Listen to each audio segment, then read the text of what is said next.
There are over 100,000 people who immigrate to New Zealand every year with the intention to make New Zealand their home, leaving behind everything they know as normal day-to-day life and having to learn new ways of doing things, new norms, new cultures, and different values. There are many people who struggle with this transition and find it challenging to adjust and settle, so they can call and make New Zealand their home. The purpose of this podcast is for me to share my journey and our challenges with the hope that you can learn from me and my family and have a softer landing. There will be good days and bad days, but with time, more good days. I believe we have made the right choice for our family. I want to try and help you do the same, but hopefully with a softer landing. This is Soft Landing, and I am your host, Brett Corlett. Welcome to this podcast, designed for anyone thinking about, preparing for, or who has just immigrated to New Zealand. Subscribe now so you never miss an episode. Drawing from his personal experience, this series will guide you through the process of preparing for your move and helping you navigate the challenges of immigration. Welcome back to my podcast, everybody. So nice to have you guys back. I hope you had a chance to listen to my first podcast. If you haven't, please go back and listen to the podcast. It's important to me that you understand why I'm trying to do this, and also just to get to know me a little bit. I mean, the last thing you want to do is be listening to somebody talking about immigrating to New Zealand and all these ideas and what works and what doesn't, but you'd want to know who's giving this sort of advice and opinions. So really, please go back, listen, try get to know me a little bit better. It'll hopefully make you realize I'm no expert on this. I'm really just talking from my experience. What me and my family have gone through. The whole intention is really just to try and help. When we looked to immigrate to New Zealand 2 years ago, there's a lot of information out there on all the different visa options and immigration agents, etc.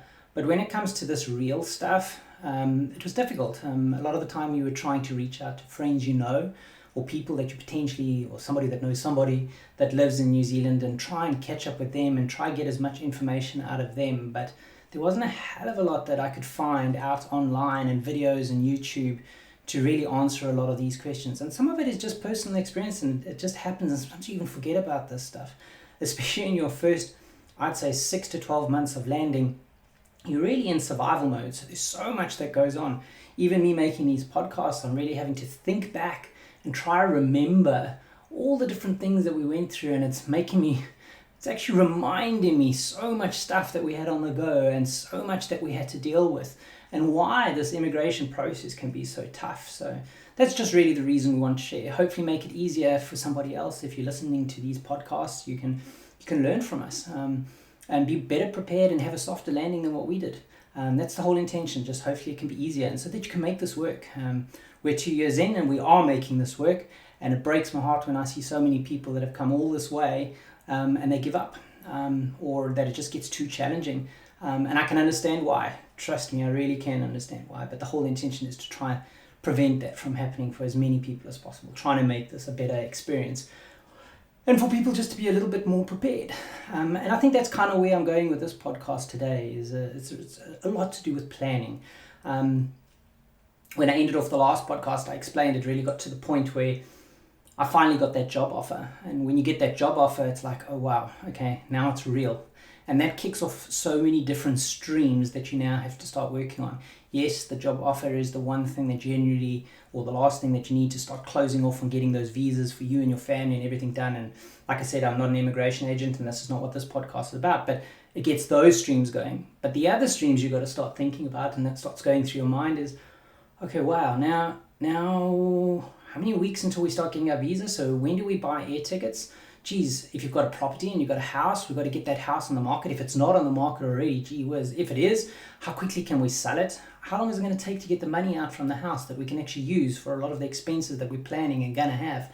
And all your cars and vehicles and assets and everything, you've got to get all of those sold, and you start thinking about your pensions and your savings and your investments, and when do you close those out, and when do I open up a bank account overseas, and when do I send money overseas? How much do I keep here? Starting to work out, well, where do we stay when we first get there? How long do we stay there? When do we get a rental? How do we travel around in the new country? How do we buy a car?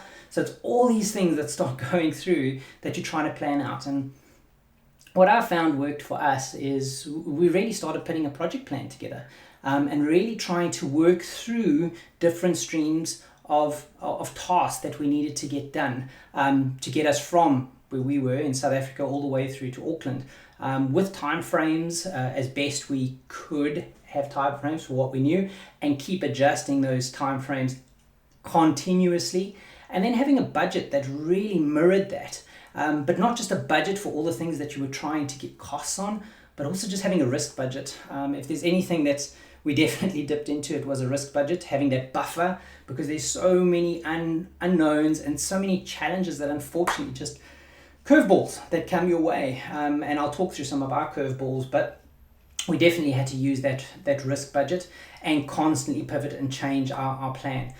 But the big thing was having a plan and trying to think through as many of these things as possible, trying to do as much research as possible, reaching out to as many people as you know as possible, doing research online, trying to gather as much information as possible to try and be as best prepared as possible for this move. Geez, I've said possible a lot of times, but it's really what helped us a lot. So maybe let me start off when we got that job offer. So like I mentioned, I got the job offer. It was November in 2019, and the first thing that we had already started doing was putting the house, we had the house on the market, but now just trying to get hold of the agents and saying, hey, we've got the job offer, so now things are going to, we assumed, start moving quickly. So we don't have a definite date yet. It could be a couple of weeks, it could be a month, two, don't know, but it's going to be very soon. So we really got to start pushing and getting that buyer to buy the house so we can try get it sold, transferred, and once transferred, obviously getting the funds out, because we were really banking on some of the funds that we had available in the property, in our house, to be able to use for a lot of the expenses. I also did mention in the previous podcast, one of the big things for us was the rand is very weak, and we were going to New Zealand where we've got a dollar that was 10 times stronger. So we needed every cent we could get our hands on. So it was really important for us to time the selling of the house, not only for the money side, but also what you're trying to work out is we're a family, that's a home, that's where we live. So now you've got to start thinking, okay, when we get that date and we know when we're going to be flying and when we're going to be leaving, we've got to try and time that as close as possible to moving out the house, handing over the keys, so that we don't spend too much of our money in South Africa living in hotels, Airbnbs. Maybe you could be lucky and you have family and friends that you could maybe stay with, but that's also difficult when you've got a whole family. And for how long would you be able to stay with them? So you just got to think about all this planning, and it all comes down to what works for you and your family and your budget and what you've got. What we ended up doing is we got quite lucky with the sale of the house, is we got to time it well, where pretty much our last day of handover, we just had to stay in a hotel one night before we flew out the very next day. So we were lucky to get it timed like that. It wasn't easy. It took a lot of work on the part with our estate agent, who was very good in helping us, as well as the buyer being, I think he really wanted the home, and they were just flexible. They helped, which did help.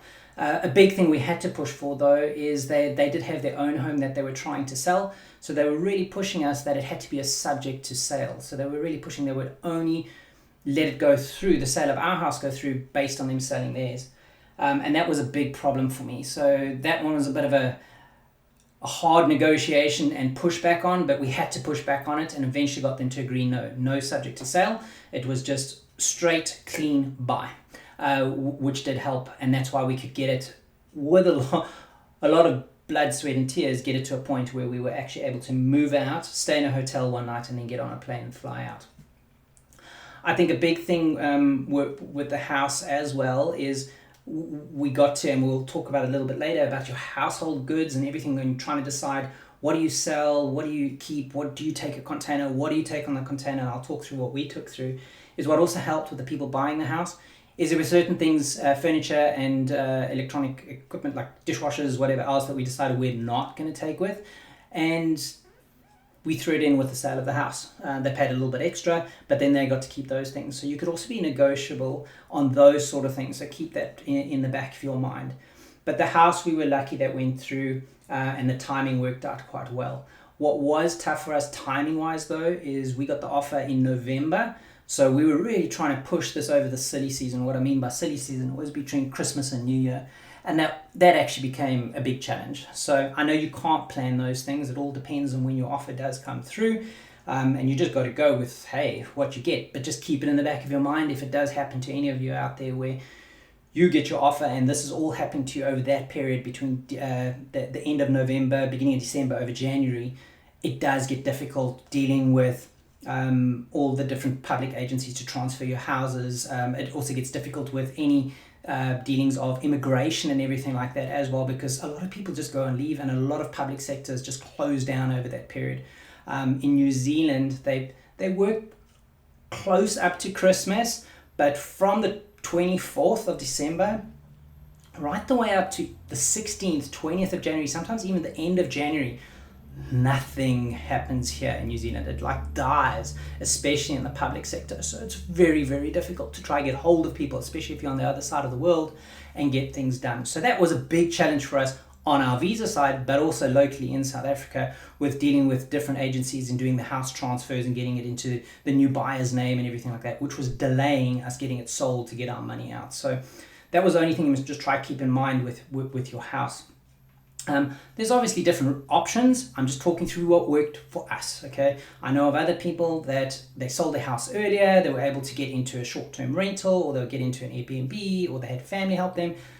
There's always different ways. I'm just saying, talking through what we did, but just reiterating and saying it's important to have a plan and keep to it and keep adjusting and keeping working to your timelines. So house was the one thing. The other thing that we were trying to think about was we had to use our pensions and our savings and investments. We cashed everything in. We knew we were going to be cashing everything in to get us over to New Zealand and to get our family set up again. So we knew it, and we knew we'd be starting over again from the age of 40. I'll talk through in other episodes what we're trying to do to play catch up, but that's an episode for a later date. But where we were at that point in time was trying to work out, okay, which pensions do you cash in at what time, what savings, what investments, when do you close them all by? So again, that's all a timing thing, and that ties into what decisions you've made with regards to what are you selling, what are you keeping, what are you buying, what are you trying to do. And what I mean by that is, so a big thing for us was we decided to take a container. It was only a half container, not a full container, but the stuff that we decided to take in our container was not our big furniture and all the rest of it. We decided anything that was irreplaceable, anything that was sentimental, anything that was family heirlooms, anything that was specific to us and our family that we could never replace. That was the type of stuff that we wanted to take with. So it would be like different pictures, it would be different photos, it would be different hand-me-downs in the family, different family antiques that my wife had. It was all those type of things that we want to take with, especially with the kids. Also, a lot of their toys and a lot of things that they knew as familiar and made it feel like home for them. We really wanted to bring a lot of that across on the container. It was important for us that once we finally landed on the other side and we started getting set up, that we'd have a lot of this familiar stuff around us eventually, which could help us settle and help the kids settle and make it feel like home as quick as possible. So that's why we opted to take a lot of that across. We were of the opinion that a lot of the bedding, furniture, everything, that was replaceable stuff. We were also lucky, the stuff that we had, it wasn't anything that was really wow, okay? It wasn't bad stuff, but it wasn't wow stuff that I thought, oh gee, we spent so much money on this, we better make sure we keep it and take it across with us. So for us, it was an easier decision to let a lot of the furniture, bedding, all the electronic equipment like, your fridges, your washing machines, all that kind of stuff, we decided to sell all of that. It just becomes a timing thing because you obviously need it while you're living. So there's certain things you can start clearing out. So we had a lot of house sales and people coming through the house and marketplace. My wife was amazing at organizing all of this stuff and really trying to push selling stuff. She also reached out to different organizations where whatever you couldn't sell yourself in that last week, when you finally got your last week's date, they would come in and take those last few things right up until the day you were packing and about to hand over keys, like your beds and stuff like that. So you could plan it to a point where whatever you couldn't get rid of, you could try get these companies to come in and take the last bit, or we donated a lot of stuff as well, and family and friends and whoever you'd give stuff away to. But those last few weeks building up to when you're about to move, it's chaotic. You really just, you're trying to work and keep a job down, but at the same time, you're also trying to unpack and get rid of stuff and clear out your house. And especially if you've been married and living in a house for years and years, you'll be amazed the amount of stuff that you actually collect. So it's a lot that's going on all at the same time. But getting back to my point that we made here is we needed money to be able to pay for a container. A container is expensive. I don't regret getting a container, only a half container or shared container, because we brought across that stuff and it has helped us settle. It has helped us feel like this is home. We're seeing stuff that's familiar. We're seeing pictures that are up on the walls that are familiar. We're seeing our stuff around us, even be it knickknacks and whatever else, ornaments, whatever. It's just helped us settle. It's helped the kids settle.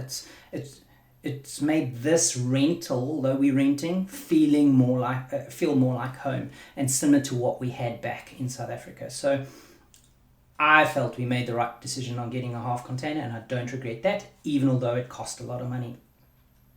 The next thing that you start trying to time is you've got your cars and your other assets. Some people have more than others. Some people have boats, whatever. You needed to get rid of all of this stuff. We did have a boat.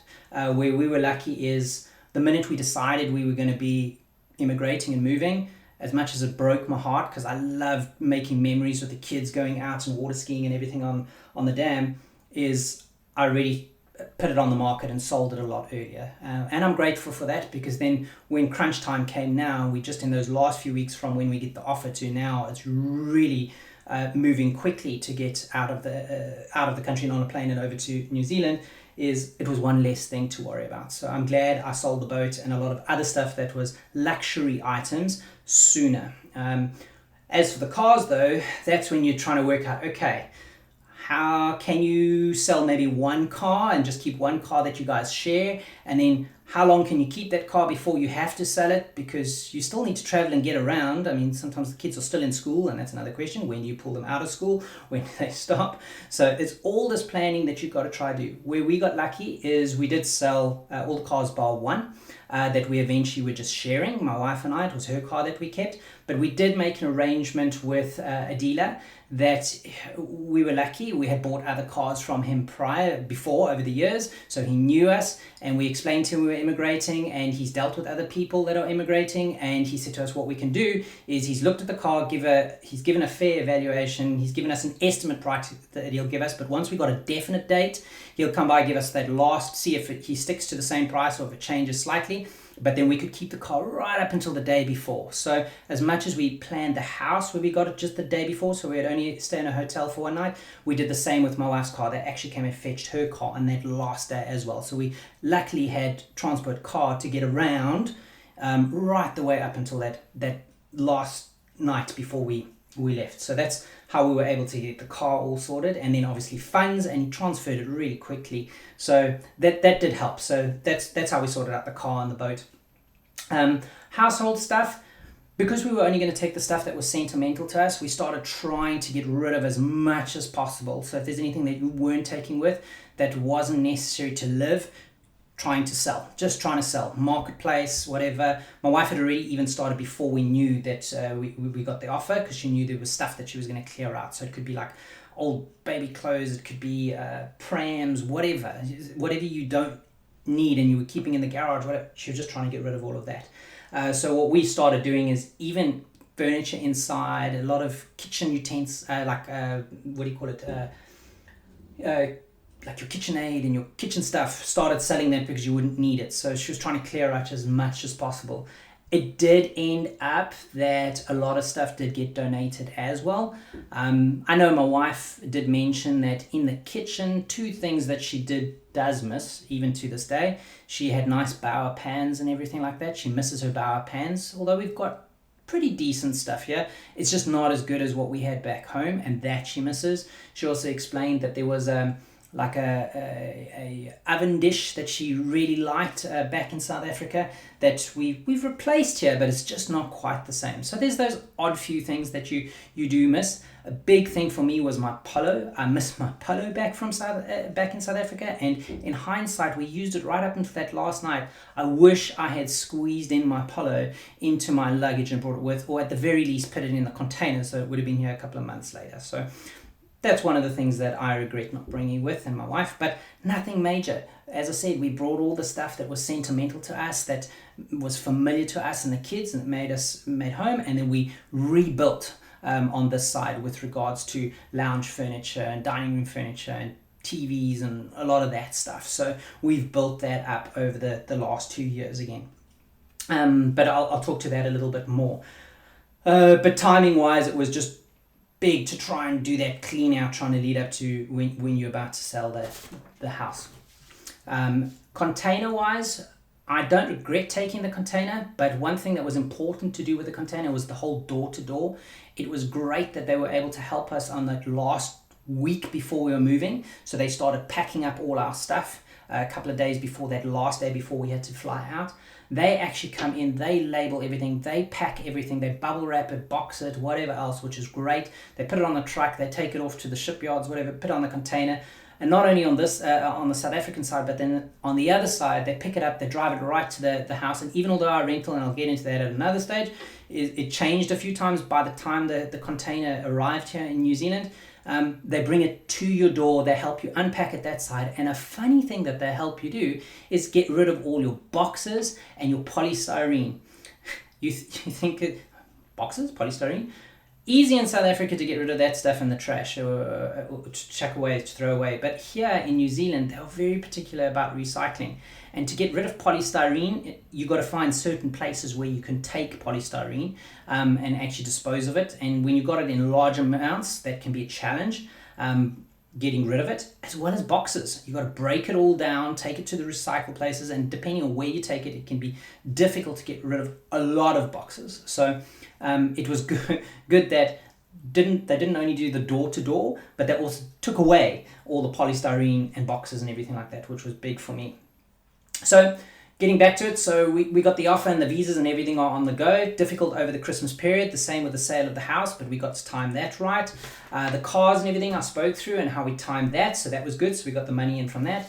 Pension savings, investments, what we started doing is working very closely with our broker in South Africa and just trying to plan out as per our budget items that we needed to pay, how much we were withdrawing at certain times. And spending and paying on this side. So like the container, for example, we took money and funds out of investments or savings or whatever and paid for that while we were still in South Africa.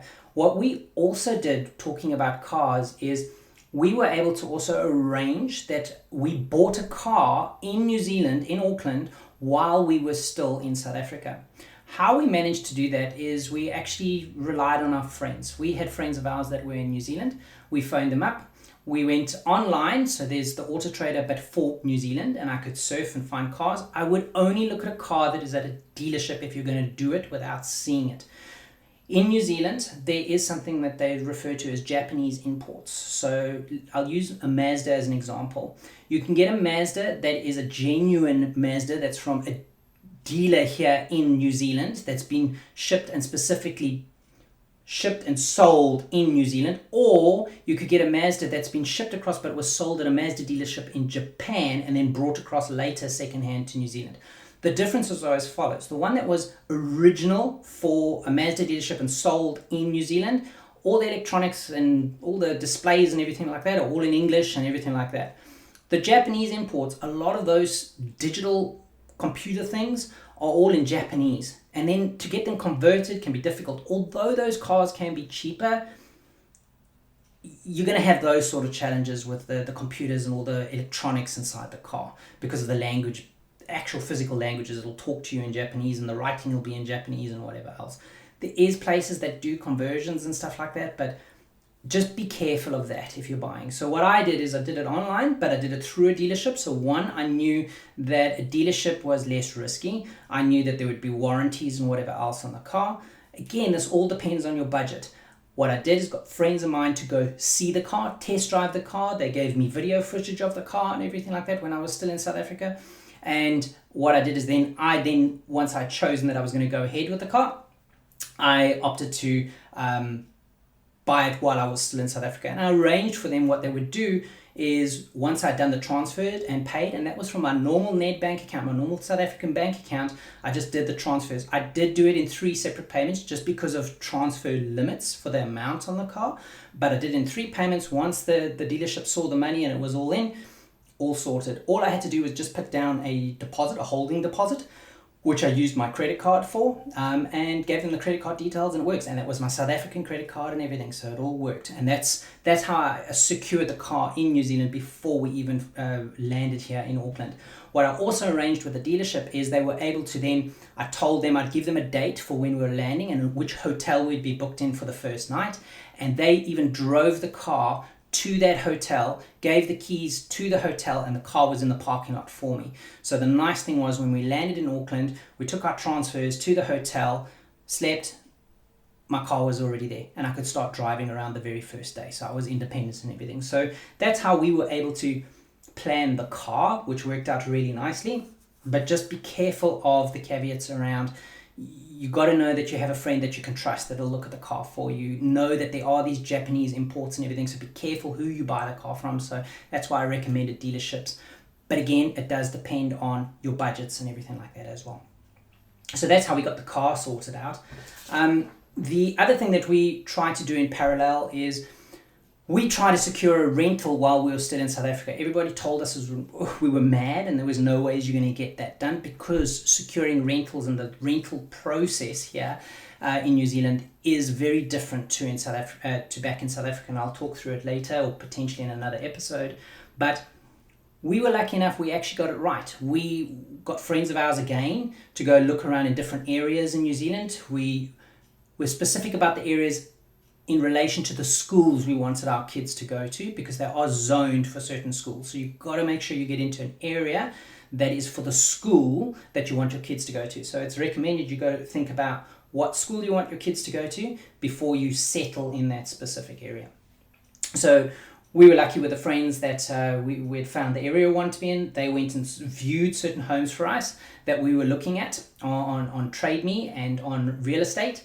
And we found a rental that we liked. He went and saw it for us, and then he worked with us, and we went through the rental process of writing up almost like a family CV and a pet CV, and why us and why you'd want to choose us, and then logging onto all their different systems to apply for the rental, which I think I'll probably go through in a different episode, because there's quite a bit to it, and I'll get my wife to join maybe on that episode. But we were lucky enough to get to a point where we were actually chosen as they chose us as tenants for the rental while we were still back in South Africa. What it did mean is we would have to pay what they call a bond, which is a deposit, and it's usually they pay rentals weekly here. It was 4 weeks rental up front that we had to transfer to keep the unit or secure it, and then what we had to do is start paying weekly until we finally got there. It's expensive.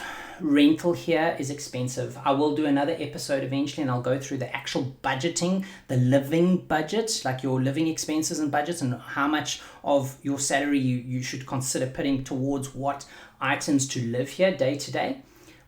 But just as an idea, almost 50% of my income goes to just rental and a home for a family of 4. So it is very expensive. So it was great that we were able to plan ahead and get this rental secured. But in hindsight, I probably wouldn't have done that. One, because we're not even in that area anymore. We have actually moved to a different area now that we actually prefer. And I'll talk through how we ended up here. It wasn't 100% by choice, but I'll talk through that shortly. But I probably wouldn't do that. I would probably, if there was something I would do differently, it would be, yes, go in a hotel for the first night or two. Either if you've got friends that you can stay with, that would be great because it could save you money. But for a family of 4 living with friends, it can be really difficult. So if you can't do that, then look at some sort of Airbnb or something like that for a couple of weeks while you then here and can look at rentals yourself. Even although you've done the homework already while you're still back in South Africa, by the time you land here, you can just double check that, yes, this definitely is the area, that definitely is the school you want your kids to be in, and then hunt for a rental and try to find a place. Then move from the Airbnb into the rental that you've secured. The money that we spent for the couple of weeks, because there was delays in getting our visas and everything like that, paying in using rands to pay a weekly rental amount in dollars, it was chewing through money. It was like burning money. And considering we weren't staying in that rental and having to pay it, that is something, was a lesson learned for me. Probably wouldn't do that with the rental. So yeah, the process would be probably find Airbnb and then find a place to move into. So getting back to our story, so what happened with us? So we got the housing timed quite nicely. We got the rental sorted out and the car sorted out quite nicely. Obviously the car sold in South Africa and all the other stuff, household goods. Got the containers so that we're pretty much packed on the last night. Got to stay in the house for the last night, and then they packed up beds and everything. We stayed in a hotel in South Africa on that last night.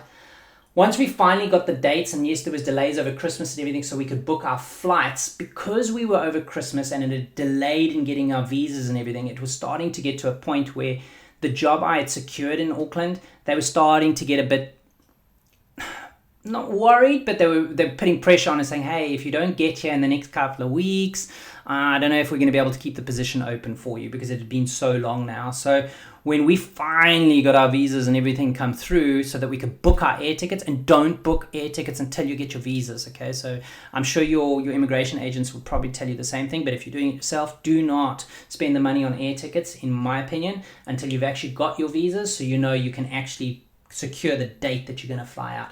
What it meant for us, though, is because we had to rush and get here to Auckland, we couldn't find anything in economy.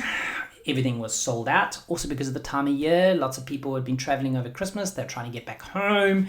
So there wasn't a lot available for us in economy. So we ended up flying business class. Yeah, it sounds cool. And it was cool. First time we've ever flown business class. My daughter of 3 years old back then, first time ever flying on a plane, and she's flying business class, having this own little pod to her little self. Very cool. Nice getting the sleep. Food was awesome, but I'm not a millionaire, so that really hit us hard, paying for the business class tickets. So if at all possible, obviously don't ever have to put yourself in a situation where you're under pressure. Again, some things are out of your control, because it was over that Christmas time, that silly season. We just had no choice, and we had to make this work. We had to take this offer that we got, and I didn't want to jeopardize it, so we went for the business class, which cost us a lot of money. The other thing with the air tickets that was important was, in hindsight, we landed in Auckland, I don't know, it's like a 27, 30, whatever hours to get here with your changeover. We flew Air Qatar, and we stopped in Doha for 3 hours, and then we were in Adelaide for a switchover, and then here to Auckland. So it's really one hell of a flight trying to get here. But we ended up landing in Auckland, it was close to midnight or something like that. And after flying, even in business class, geez, I can't imagine what it would have been like if it was an economy with the 2 kids and everything. But anyway, landing here, and then the amount of hours you're standing in queues, and you're trying to get through customs, and you're just tired, you're exhausted, and you just want to get here. Then landing at midnight, and some of the challenges that we had, and I'll talk through those shortly too. I would rather have tried to get a ticket where I'd leave at midnight in South Africa, the country I'm leaving, but land here during their day when everybody was working and is available. Landing when it was midnight and we had challenges which caused delays, and then our transfers, we missed them, and trying to find somebody else, a taxi or whatever else, but at that time of night or early hours of the morning, that wasn't fun, especially with the kids and everything like that, and you're exhausted and you're tired and you haven't had enough sleep over the whole trip. The plane trip of like 30 hours or whatever. That wasn't great. So in hindsight, if you could rather land when it's daytime here, better. Also, if you want friends to pick you up from the airport or whatever, it's just going to be easier to arrange something when it's during wake hours, not sleeping hours, early hours in the morning, that's even more challenging. Maybe got some good friends that'll wake up at 1 in the morning, so that's cool, but that is one thing that I probably would have changed.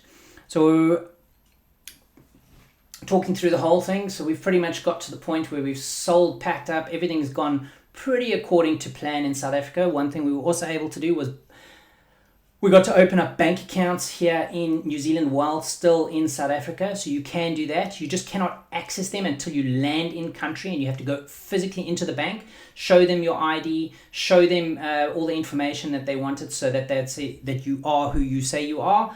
And then the account would be open, and they'd give you a temp card, and you can actually start using the funds. So you could even transfer the funds to the account once you've opened it from South Africa side. You just couldn't access the funds until you get here. So that was pretty easy. Nice, because we also had the car already. So the next day I could just go through to the closest BNZ bank, took through all the information. I was able to get hold of my funds that I've moved across. But I kept my South African accounts open. Not all of them. I downgraded to just a normal savings account. And that savings account is what I could use to transfer funds from Nedbank right across to my New Zealand account, which is a BNZ account that I've opened up. I have since opened up other banking accounts, which we'll talk through in a banking episode, but it was pretty easy opening that up. When I was talking about a project plan and planning and getting this all done nicely, one of the big things that you wanted to do was make sure you had a risk budget. Way we did that is my wife made sure she kept her overdraft. Although we weren't in it in South Africa, we kept that overdraft, and we kept my credit card available in South Africa. So we had funds. It was like an emergency fund if we really, really had to, over and above any other savings.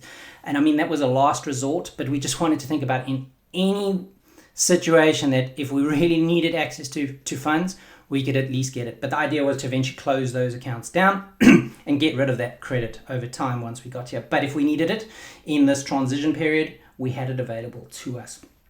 So we were able to get all the way through here. So let's just get my thoughts back on track. So yeah, we've packed up now. The container in South Africa has been done.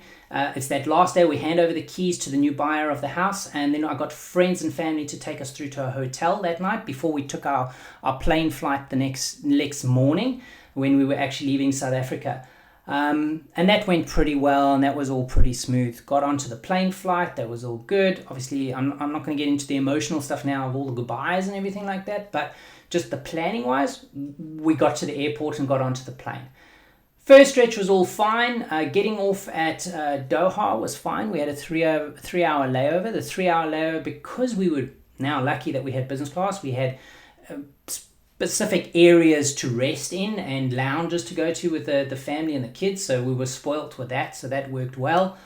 The difficult thing was it was a bit stressful again with the two kids, a 3-year-old and a 12-year-old at that time, and all the luggage, trying to pull it all around to get back onto the flight after that layover. So that was a bit stressful because it was a bit chaotic and wasn't very clear on where you need to go in a different country, and you're a little bit unsure. So that was a little bit challenging, but we came right with it. But it's just bearing in mind the amount of luggage. So what we did is we had suitcases that I think were 30 or 32 kgs each, and there were 2 of those 30 kg cases per person, because we were a family of 4. We had 8 of those, as well as rucksacks. So we had 4 rucksacks, and I think, did we only have the rucksack? Oh, and we had 4 carry-on little suitcases. So if you think, my wife and I, not only the 3-year-old is not going to pull her carry-on bag around, or her rucksack, or her 2 30 kg bags. So that was for my wife and I to carry. My son, he carried what he could, but again, he couldn't carry everything. So just think about all this luggage that's heavy that you've got to try to lug around between 2 parents with your 2 kids in your transfers. That's tough. I don't regret filling up and taking up the full weigh-in of stuff that I could take on the plane, but I'm just saying, keep that in the back of your mind. It wasn't easy. What my wife did very well though is all of those bags, she got big printouts with our name, our contact details, everything on all of those big 30 kg bags, so that they were very clearly marked in ours. I say they were very clearly marked in ours, but how it helped us is when we actually So let's take a step back. We got through Doha, we got back on the plane, we got to Adelaide, we had to transfer from over an hour again from Adelaide to Auckland. So that all went okay, and everything with the bags and stuff was fine. But once we got into Auckland, bearing in mind now it's like midnight, somewhere around there in Auckland, and you've been traveling for a long time, be it we were blessed and lucky in business class, you're still tired, you're still exhausted, you're still excited, you're still nervous, there's so many emotions going through, and you've got to now go get all your luggage. We were waiting for these 8 big bags to come through. Yes, we've got our 4 carry-on bags and our 4 rucksacks, but now we need these 8 big 30 kg bags. And my wife had labeled them literally number 1, 2, 3, 4, right up to 8 with all our details on it. What happened in South Africa is a lot of people on a lot of groups said go buy these type of bags from a certain company. It was Pep at that stage, because they're cheap, they're big, they're strong, and you can put a lot of stuff in them. What ended up happening is a lot of other people were also immigrating from South Africa at the same time and had the same bags. So the exact same colored bags were going through the conveyor belt at the same time. Luckily, we were looking for our big labels that my wife put on. We got all 7 of our bags except for 1. So we were waiting and waiting until everybody had taken all their bags and there was no more bags left on the conveyor belt, and we still didn't have our last bag. And there was this one bag that was going around the conveyor belt, and we then twigged and clicked. It was the same type of bag, but somebody else from South Africa had by accident taken ours. Luckily, because my wife labeled it with our telephone number and stuff, they actually phoned my wife and said to her, hey, we've got your bag. We've gone through customs. We're already outside and we're waiting. Can you grab our bag and then go through customs, and then outside we can just swap the bags around, okay? Because they accidentally took the bag, and it was a South African woman, whatever else. Now, you're tired. You're not thinking straight, and you're like, oh, bugger, I can't believe she's just taken my bag and whatever else. Fine, whatever. We'll take your bag and we'll just go through customs. We go through customs, and what happens? They stop us for what they've scanned in her bag. And they say, can you please open your bag? What is this jar that they're seeing in the bag? And that's when you clicked, it's not my bag. I don't know what's in it. So now you tell the customs control, it's not my bag. And they say, well, then why have you got it? And you're trying to explain this story to them. And now you're sounding like a mule that is carrying potential drugs or something. It could have been anything. I don't know what was in that bag. We can't declare it. It's not even my bag. So anyway, long story short, don't ever, ever take anybody else. And I know it sounds so logical, but we were so tired. But lesson learned, don't do it. Luckily, the guy that we dealt with, we were almost in tears, literally crying and thinking, what have we done? My goodness, I'm so sorry, and apologetic. And we just went and explained it all to him. He was very understanding. He obviously warned us never do this again, which we clearly knew we had just stuffed up.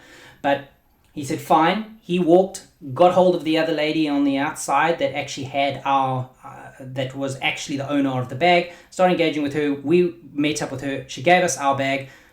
I can tell you I wasn't the friendliest and the happiest of person when I got my bag, but we finally got our bag. The problem we now had is we have all our stuff. We're at the airport, but now it's delayed us terribly. So we missed our transfer bus to our hotel. Now you're trying to work out when the next bus is available, because you've obviously timed it in your plan, but now because of the customs issues, we're delayed. So we've missed our bus. And now it's early hours of the morning and you're trying to make another plan, and you're tired and the kids are tired.